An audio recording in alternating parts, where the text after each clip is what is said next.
வேலையை பார்த்துக்கோ அப்படின்னு சொல்லிட்டு போகணும். இன்றைக்கி அப்படி நடக்கிறது இல்லை. பிரச்சனையே 65 வயசான ஒருத்தன் தனியாக போயிடணும். அவங்க போய் தனியாக ஒரு 5 செண்டு வாங்கி அங்கே தான் குடும்பப்படுத்துறது, வீட்டில் இருக்கக்கூடாது. இது இயற்கை. இது யாருன்னா குடும்பத்தில் சண்டை வர்றது. அப்போ நீ ஆரோக்கியத்தை பெற வேண்டும். அப்போ உணவு இல்லாமல் வாழணும், இயற்கை சட்டத்தில் வாழணும். அப்போ தான் நீ ஆரோக்கியம் இருக்குது. அப்புறம் தான் இயற்கையோட சேர முடியும்.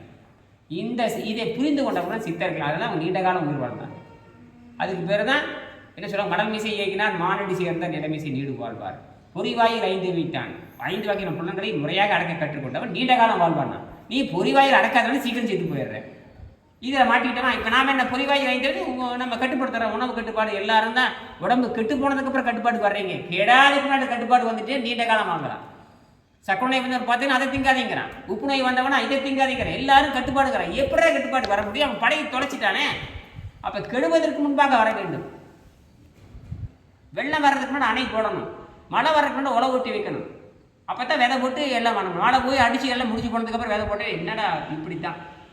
அப்போ வருமுன்னர் காவாதான் வாழ்க்கை, எரி முன்னர் வைத்தூர் போட கெடுன்னு வள்ளுவர் எழுதினார். வருமுன்னர் காவாதான் வாழ்க்கை, எரி முன்னர் வைக்கோல் போட.